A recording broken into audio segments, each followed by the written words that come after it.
Vamos ahí a Juan capítulo 14 y leemos versículos 1 hasta el 11. En el nombre del Señor dice: No se turbe vuestro corazón. Creéis en Dios, creed también en mí. En la casa de mi Padre muchas moradas hay. Luego dice: si así no fuera, yo os lo hubiera dicho. Voy pues a preparar lugar para vosotros, y si me fuere y os preparare lugar, vendré otra vez y os tomaré a mí mismo, para que donde yo estoy, vosotros también estéis. Y sabéis a dónde voy y sabéis el camino. Le dijo Tomás: Señor, no sabemos a dónde vas. ¿Cómo pues podemos saber el camino? Jesús le dijo: yo soy el camino y la vida y la verdad y la vida. Nadie viene al Padre sino por mí. Si me conocieseis, también a mi Padre conoceríais, y desde ahora le conocéis y le habéis visto. Felipe le dijo: Señor, muéstranos al Padre y nos basta. El versículo 9 es un versículo tan fundamental dentro de lo que significa, ¿cierto?, el beneficio de conocer la palabra del Señor. Jesús le dijo: tanto tiempo hace que estoy con vosotros y no me has conocido, Felipe. Una buena pregunta, ¿cierto?, para realmente, ¿cierto?, las personas que han escuchado de Jesús, han conocido las historias, ¿cierto?, que Él tiene, pero no le han conocido. Porque dice: tanto tiempo hace que estoy con vosotros. Mucha gente está, ¿cierto?, involucrada en religión o, bueno, las historias de la iglesia, aún quizás historias bíblicas, etcétera, pero no han conocido al Señor. ¿No me has conocido, Felipe? El que me ha visto a mí, ha visto al Padre. Luego dice: ¿cómo pues dices tú, muéstranos el Padre? Luego del versículo 10, ¿no crees que yo soy en el Padre y el Padre en mí? Las palabras que yo os hablo no las hablo por mi propia cuenta, sino que el Padre que mora en mí, Él hace las obras. Creedme que yo soy en el Padre y el Padre en mí. De otra manera, creedme por las mismas obras. Amén. Oramos. Padre Santo, pedimos que tú nos ayudes a valorar lo que tenemos, Padre, en nuestra mano, delante de nuestros ojos, que no solamente sea algo intelectual en nuestra vida, sino también sea vida en nuestros corazones por conocer a Dios a través de tu palabra. Gracias, Padre, por tu bondad. En nombre de Jesús, bendice este mensaje. Amén. Entonces, una pregunta muy directa. ¿Qué beneficios le ha traído a usted el conocer la palabra del Señor y el estudiar la Biblia? ¿Habría alguno de ustedes que podría encontrar o mencionar algún beneficio de haber estudiado la Biblia? ¿Qué beneficios usted podría mencionar que, ha significado, cierto, el estudiar la Biblia para usted? ¿Alguien de ustedes podría mencionar algún beneficio? Sí, pastor. ¿Perdón? Amén. En mi caso, cuando, bueno, hace como, a ver, yo estoy de chico en la iglesia, pero los primeros 23 años de mi vida fueron muy mecánicos, muy legalistas, digamos, como hacer las cosas por hacer. Entonces, pero después ya entrando a la universidad y estudiando un poco más la escritura, hasta el día de hoy, y creo que hasta el día que me muera, me he dado cuenta de que cuando uno profundiza en la palabra, en la visión que transmite el mensaje cristiano, desde la carta del Señor, desde la Biblia, una de las cosas que más me toca es cómo puede transformar literalmente el mundo, en cuanto a los principios que tiene, pero sobre todo como la visión concreta de qué es la vida, de qué es el mundo, y por supuesto ese entendimiento que el Señor coloca en nosotros, a mí me ha permitido ver como el mundo con otros lentes, digamos. Y realmente como que encontramos en la Biblia la respuesta a la real problemática. Por ejemplo, hoy día tenemos lucha entre buenos, malos, derecha, izquierda, whatever, lo que sea. Y la Biblia misma nos dice que el pecado es personal. La Biblia nos da a entender, entonces no podemos dividir al mundo entre buenos y malos, porque todos tenemos algo malo. Y ese tipo de cosas en la Biblia me han permitido como mirarla desde un aspecto más global el mundo, y así como obviamente el crecimiento personal para mí, pero también para poder transmitirlo por lo menos a los que me rodean. Bueno, sabemos, ¿cierto?, que Dios a través de su palabra nos da lo que se llama una cosmovisión, ¿cierto?, diferente a la cosmovisión del mundo o la filosofía del mundo. Y es importante eso porque obviamente Dios ocupa su palabra para tomar decisiones mejores que las que toma, ¿cierto?, el mundo, a nivel personal y a nivel de familia también. ¿Habría alguien más que quisiera compartir algún beneficio que ha tenido en la vida de estudiar la Biblia? Paloma.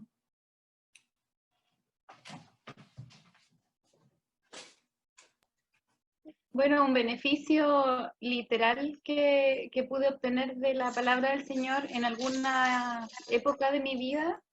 Bueno, algunos conocen que en áreas de mi vida fui bastante inmadura y eso causó que mi corazón fuese dañado, pero resulta que la Biblia en ese momento literalmente fue medicina para mi alma. Primero porque o sea, apunta al error que uno comete al no guardar su corazón, y el resto es que Dios nos ama, que Dios nos sana, que un montón de cosas que la misma Biblia garantiza de que serán medicina para tu alma. Y fue tal como medicarme el espíritu con la palabra del Señor. Y dio resultado y estoy sana. Amén. Amén.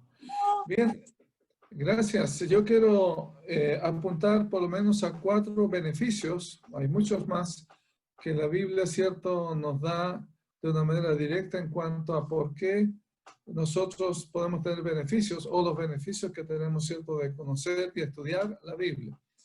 Y el estudio implica no solamente, bueno, como dije, la oración, un tema de conocimiento intelectual, sino Jesús, como él dijo, cierto, si uno quiere hacer la voluntad de Dios, una cosa es conocer la voluntad de Dios y otra es querer hacer la voluntad de Dios. Y eso hace la diferencia en la experiencia cristiana. La vida cristiana no es solamente conocer de la Biblia, sino también aplicar la Biblia a nuestra vida. Ahora, un primer beneficio que quiero apuntar es que el estudio de la Biblia nos enseña quién es Dios y qué espera de nosotros y de todos los hombres. Creo que apuntamos en la reunión pasada a algo, cierto, relativamente parecido, pero vamos a enfocarnos un poco más en detalle sobre eso, porque obviamente, bueno, ya mencionamos que la conciencia está cauterizada. El hombre no puede percibir a Dios, o sea, lo percibe en cuanto a la identidad o la entidad de Dios. Él se da cuenta que hay un creador. De hecho, la Biblia dice que en Romanos 1:18 que, bueno, Dios muestra su gloria a través de la creación, su deidad, pero cierto, los hombres rechazaron esa revelación de Dios, cierto, y tomaron otro camino, se entenebrecieron sus razonamientos, dice. Entonces, a raíz de que el hombre está en pecado, su conciencia está cauterizada, no puede, cierto, conocer a Dios, puede darse cuenta de Dios. Podemos decir, a veces puede tener un temor natural. De hecho, los terremotos o los cataclismos hacen que la gente, cierto, se acuerde de Dios, pero otras cosas es conocer a Dios. Y le conocemos por medio de cómo la Biblia describe a Dios. Nos enseña quién es Dios y qué espera Dios de nosotros y de todos los hombres. Y el pasaje que hemos leído en esta hora, cierto, nos muestra que Dios, en primer lugar, cierto, es alguien que se encarnó. y se encarnó en el Hijo de Dios. Pero vamos a ver, cierto, que la Biblia nos muestra que debemos conocer quién y cómo es Dios. Hay mucha ignorancia y muchas ideas equivocadas acerca de Dios. Por eso todos debemos saber que Dios es una persona justa, misericordiosa y también, cierto, que tiene un plan para nosotros. Debemos saber que solo hay un Dios vivo y verdadero.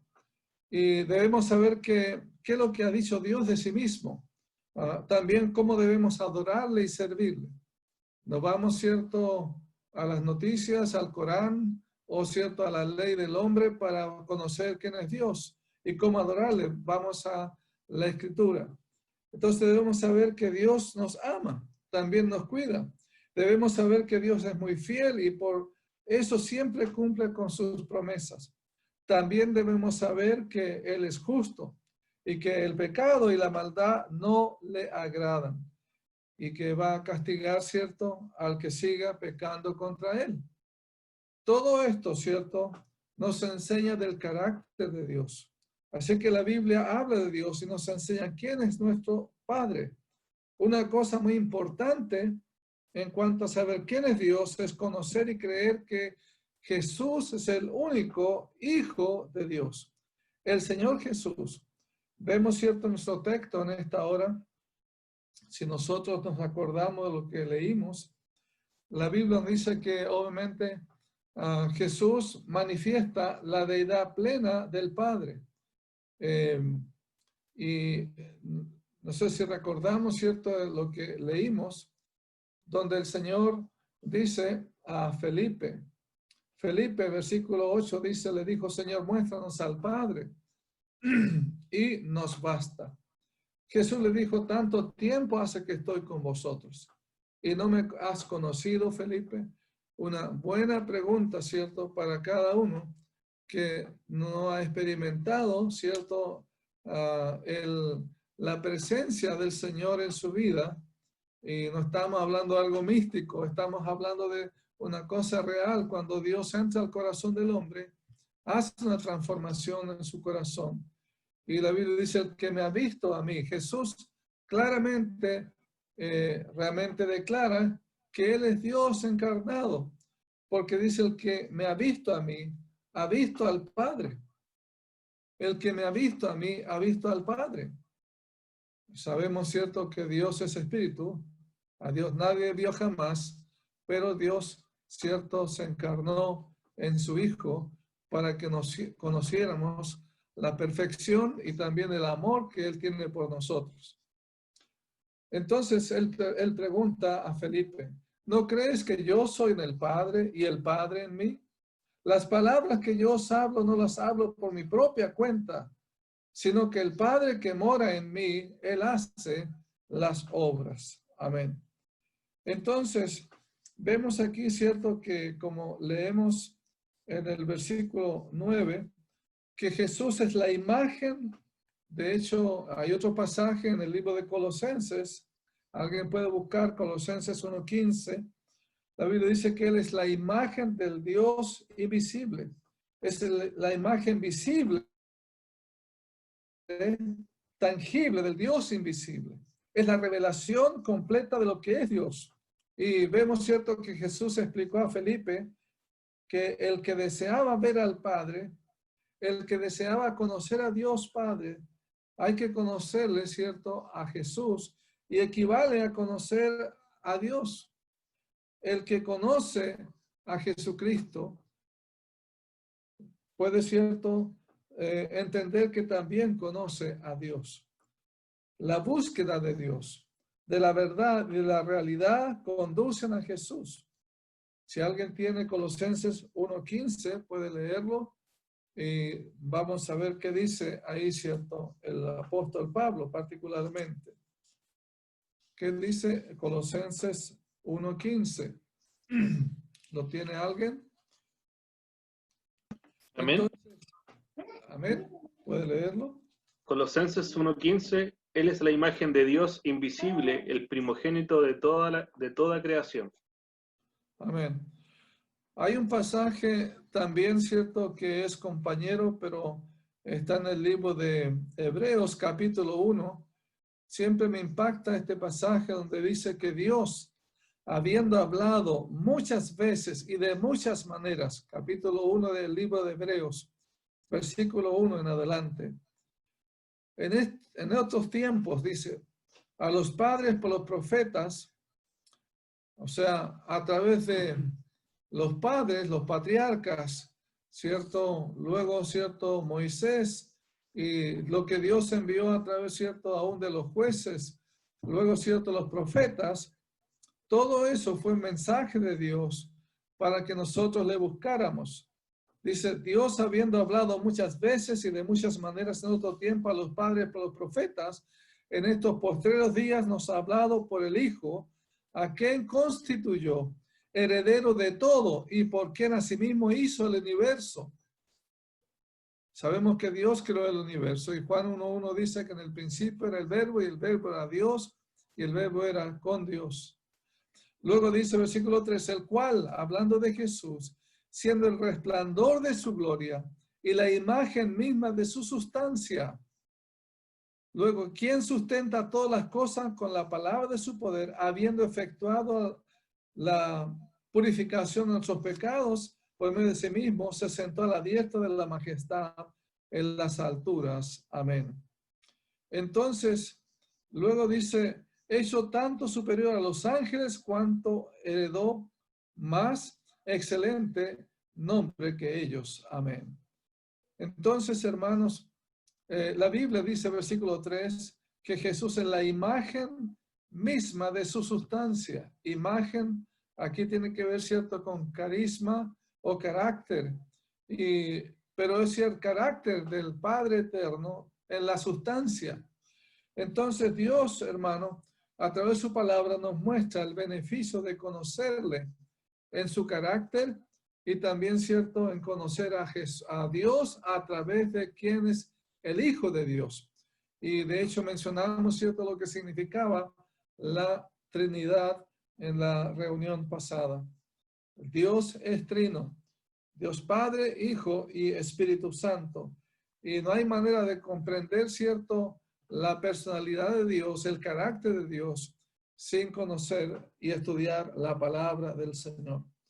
En segundo lugar, otro beneficio que podemos ver, y es un beneficio muy grande, es que la Biblia nos ofrece la sabiduría de Dios y nos enseña los valores eternos.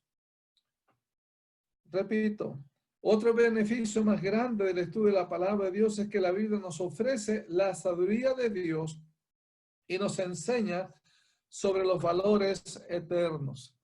Recién David mencionaba, ¿cierto?, que hay todo un enfoque en el mundo. Bueno, en el mundo hay todo, ¿cierto? Bueno, las historias están al día, las películas, ¿cómo se llaman estas películas de los grandes gladiadores, etcétera? Donde hay buenos y malos y siempre, ¿cierto? Hay un valiente, hay un héroe que mata, ¿cierto?, a los malos, etcétera. Y el mundo siempre está, bueno, mencionando todo eso, y no es una historia irreal. La verdad es que hay maldad en el mundo, pero hay personas que se consideran buenas y la Biblia dice que todos hemos pecado.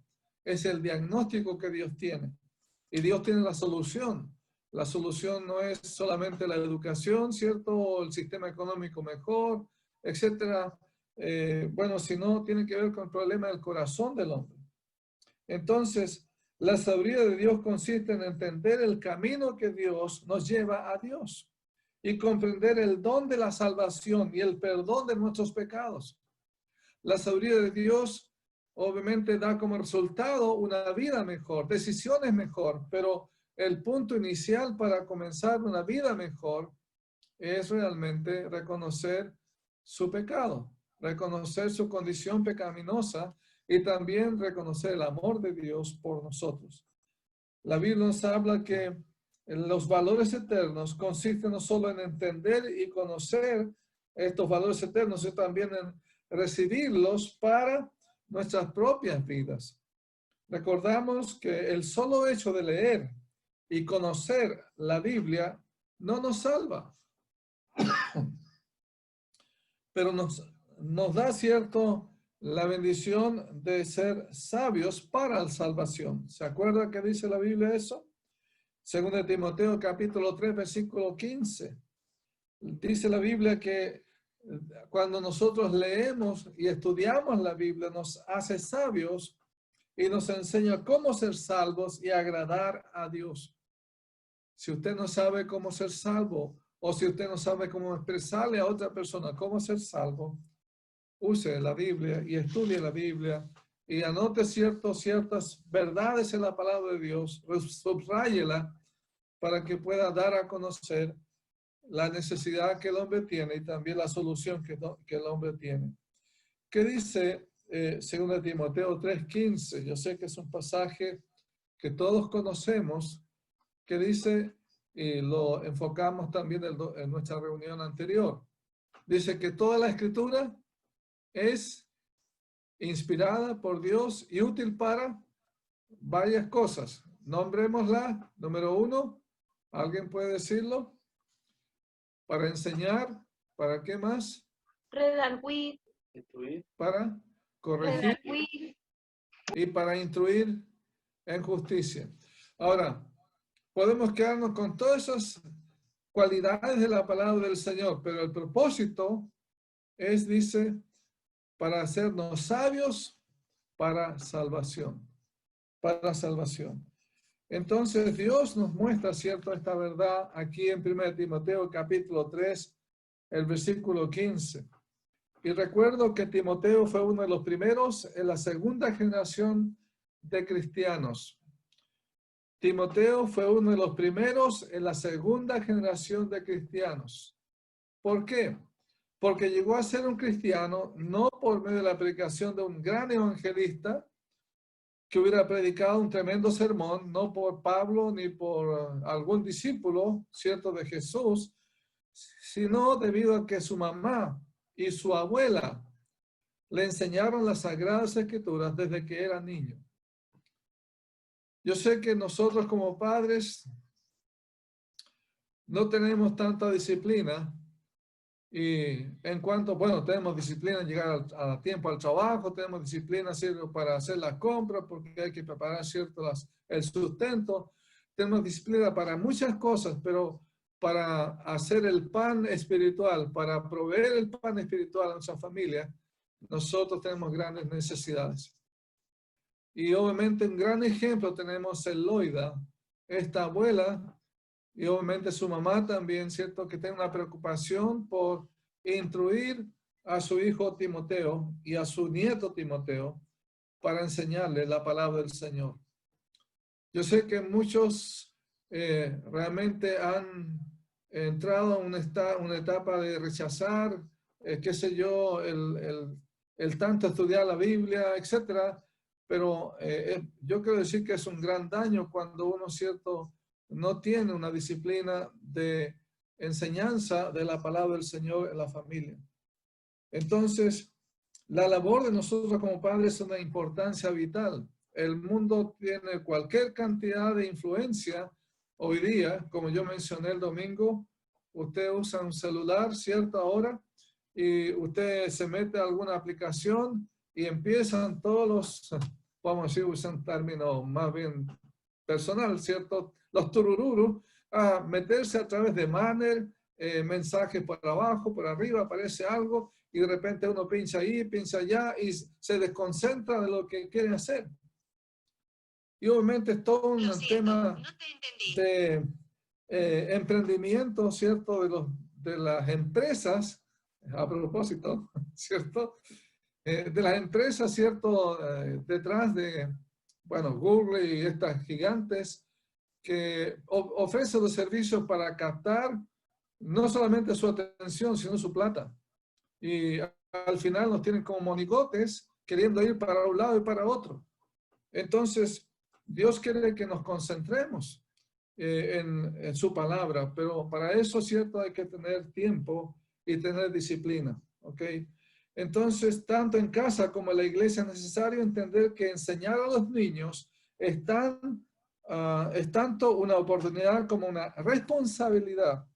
Jesús quería que los niños, ¿se acuerdan? Vinieran a internet, que vieran películas y, bueno, cuántas cosas. Nosotros no estoy menospreciando que podemos, ¿cierto?, influir en los niños en cómo aprender a leer, etcétera. Pero la verdad es que Jesús quiere que nuestros niños estén influenciados por la palabra del Señor. Jesús quería que los niños vinieran a Él. Dejad a los niños venid a mí. Y Timoteo fue, cierto, un niño. Y su abuela y su mamá, cierto, estaban preocupados de él. Entonces es importante entender, como digo, cierto, que la Biblia no es solamente para entender valores, bueno, de justicia, también de corrección. Podemos usarla. De hecho, en el Deuteronomio capítulo 6, la Biblia nos habla qué responsabilidad tienen los padres. La repetirás a tus hijos estando en casa, estando, ¿cierto?, en el camino, yendo por esto, por lo otro, al acostarte, al levantarte. La verdad es que es algo que yo creo que, digamos, en este caso, Loida y su mamá, la mamá de Timoteo, ¿cierto?, estaban haciendo. Y la palabra de Dios es una semilla que va a dar frutos si nosotros la sembramos tarde o temprano. Entonces, es importante que veamos este beneficio.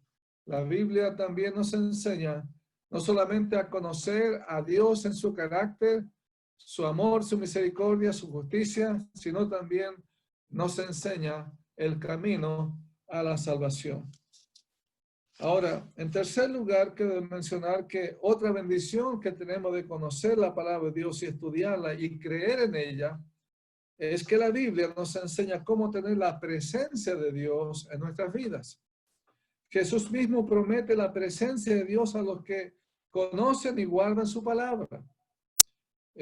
Por ejemplo, volviendo al Evangelio de Juan capítulo 14, Evangelio de Juan capítulo 14, si lo tenemos ahí, dice el versículo 23, dice la Biblia, versículo 23 dice, estamos ahí en versículo 14, capítulo 14 de Juan, el versículo 23. Respondió Jesús y le dijo, el que me ama, mi palabra guardará, y mi Padre le amará, y vendremos a él y haremos morada con él. Amén. Ahora esto está hablando de algo que no solamente es una morada mística, que aún cierto en el éxtasis uno podría experimentar, etcétera. No. La Biblia dice en el versículo 15, el capítulo 14 del Evangelio de Juan, dice, si me amáis, guardad mis mandamientos, y yo rogaré al Padre, y os dará otro consolador, para que esté con vosotros para siempre. ¿Quién es este consolador? Dice, el Espíritu de verdad, al cual el mundo no puede recibir porque no le ve ni le conoce. Pero vosotros le conocéis porque mora con vosotros y estará con vosotros. No os dejaré huérfanos, vendré a vosotros. Todavía un poco y el mundo no me verá más, pero vosotros me veréis porque yo vivo, vosotros también viviréis. En aquel día vosotros conoceréis que yo estoy en mi Padre y vosotros en mí y yo en vosotros. ¿Cierto? El que tiene mis mandamientos y los guarda, ese es el que me ama, y el que me ama será amado por mi Padre, y yo le amaré y me manifestaré a él. Le dijo Judas, paréntesis, no el Iscariote, Señor, ¿cómo es que te manifestarás a nosotros y no al mundo? Respondió Jesús y le dijo, el que me ama, mi palabra guardará, y mi Padre le amará, y vendremos a él y haremos morada con él. Ahora, se entiende que el Señor está hablando, ¿cierto?, de la venida del Espíritu Santo. Y uno puede, ¿cierto?, mencionar el hecho de que Jesús le estaba diciendo, guarden, ¿cierto?, mi palabra, porque va a venir, ¿cierto?, el Espíritu Santo, y eso sucedió en Pentecostés. Y Pentecostés es el hito, ¿cierto?, donde Dios comenzó a tener la presencia en la iglesia y también, cierto, en cada creyente que abre su corazón a Jesús. Nosotros, cierto, no vamos a un monte, no vamos, cierto, como algunos, cierto, van a la ciudad de la Meca para hacer todo un recorrido, o algunos van a Jerusalén, cierto. O bueno, de hecho, los judíos tenían, cierto, todo un enfoque y todavía lo tienen pensando que Dios está en el templo, que no está físicamente, pero ahí en el muro, ¿cierto? Pero Dios está en todo lugar, pero particularmente Él mora con sus hijos, que le aman y que guardan su palabra, que le reconocen el sentido como Él mismo dice. Dice, en aquel día vosotros conoceréis que yo estoy en mi Padre y vosotros en mí y yo en vosotros. Amén. Entonces es importante considerar que Jesús mismo promete la presencia de Dios en los que le conocen y guardan su palabra. Amén. Ahora, en cuarto lugar, quiero mencionar que la cuarta bendición que nos trae el estudio de la Biblia es que la palabra de Dios llega a ser nuestra guía para toda la vida en el camino de la salvación. La palabra de Dios llega a ser nuestra guía para toda la vida en el camino de la salvación. Y yo sé que este pasaje también ha sido muy invocado, vamos a llamar de esa manera, el Salmo 119, versículo 105. Salmo 119, versículo 105. Y alguien puede leer ese pasaje, o si lo sabe de memoria, porque nuestra reunión pasada, cierto, alguien lo mencionó. ¿Qué dice Salmo 119? Bueno, el Salmo 119, ustedes saben que es un acróstico dedicado a la palabra del Señor. Un acróstico que comienza con, bueno, los párrafos o los versos que están, cierto, separados por letras. Esas letras son el alfabeto hebreo. Comienza con Aleph, o creo que es la manera en que se nombra, cierto, la primera palabra en hebreo. Y luego sigue, vamos a decir en castellano para ser más fácil, luego con la B, y hay todo, cierto, un desarrollo de una poesía orientada, cierto, a exaltar la palabra del Señor. Luego sigue C, y así. Entonces, por eso que ustedes, al leer el Salmo 119, siempre se va a encontrar como el salmista exalta la palabra del Señor. Y aquí el salmista dice algo muy importante, porque nosotros necesitamos tener luz en medio de las tinieblas. Y el Salmo 105, versículo 5, si alguien lo tiene, lo lee ahí inmediatamente. ¿Qué dice? Salmo 119, versículo 5. Lámpara es a mis pies tu palabra y lumbrera a mi camino. Amén. Lámpara es a mis pies tu palabra. Viene a mi mente el hecho de que nosotros, bueno, seguramente usted ha estado en un camino o en la carretera cuando hay alta neblina. Y la verdad es que es muy difícil manejar, bueno, porque uno tiene que a veces ir muy lento para no encontrarse con un animal o con otro vehículo adelante. La luz es una gran ayuda, físicamente hablando, pero cuánto más es la ayuda espiritual que Dios nos da. Luz, cierto, en el sentido de que nos ayuda para discernir decisiones, a tomar opciones correctas que glorifican al Señor y que no nos dañan, sino que nos bendicen. Lámpara es a mis pies tu palabra. Y es importante, ¿cierto? Yo sé que hemos tenido apagones, ha sido valioso tener una vela, etc. Cuando hablamos de luz, el contrario es la oscuridad, son las tinieblas. Como, bueno, vemos en la Biblia, ¿cierto? Que mucha gente conoció a Dios, pero menospreció y entenebrecieron, dice, su entendimiento y su necio corazón fue entenebrecido. Entonces, el salmista nos muestra que es obvio que si caminamos en la noche en medio del bosque, necesitamos una luz que nos impida tropezar con las raíces de algún árbol o caer en algunos hoyos. Y en esta vida andamos a través de un bosque oscuro de maldad. Hay un mundo, cierto, caído, nuestra carne también está afectada, pero la Biblia dice que puede ser la luz que nos muestra el camino. Lámpara es a mis pies tu palabra. Por eso la Biblia llega a ser nuestra guía y debe ser nuestra guía para la vida en el camino de la salvación. Se ha de entender que sin esta guía nos perderíamos en los caminos de la vida. Sin esta guía jamás llegaríamos a nuestro destino. El destino glorioso que Dios ha preparado para todos los cristianos es la vida eterna y nuestra morada, cierto, en el cielo. Pero nadie va a llegar a ese lugar sin conocer la palabra del Señor. Ok, la Biblia nos conduce en el buen camino de la salvación.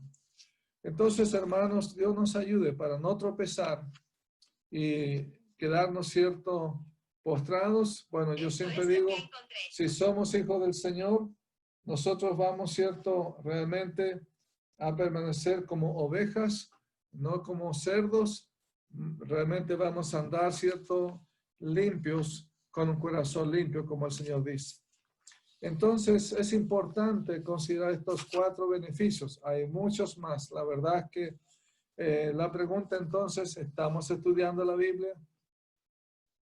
¿Cuánto tiempo estamos tomando para leer la palabra del Señor y estudiarla? No solamente leerla, sino estudiarla. Y porque eso nos da alimento. Yo quiero decir que, bueno, como pastor, es un trabajo para mí, ¿cierto? Pero también es una delicia cuando uno está involucrado en estudiar la palabra del Señor. A veces uno quisiera tener más tiempo para seguir, ¿cierto? Un tema, porque a veces un versículo o un pasaje nos lleva a otro tema, etcétera, pero hay que también tener disciplina para concentrarse.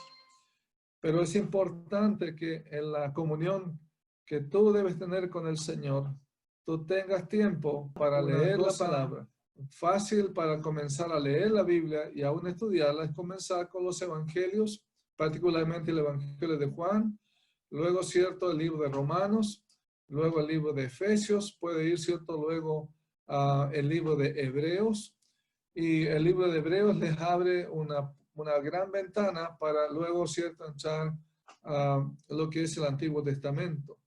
Y porque el libro de Hebreos es particularmente el comentario más excelente de la Biblia misma sobre el Antiguo Testamento. Entonces Dios nos ayude y que podamos también definir un área bien específica en nuestra casa en cuanto al tiempo, ¿cierto? En la mañana o en la tarde o en algún momento, ¿cierto? En el día para meditar y compartir con la familia la palabra del Señor. Que no sea solamente entretenernos, ¿cierto? Los medios de comunicación, sino también el medio por excelencia de comunicación, que es el medio de Dios para con nosotros, que es la palabra del Señor. Que Dios bendiga su palabra. Amén.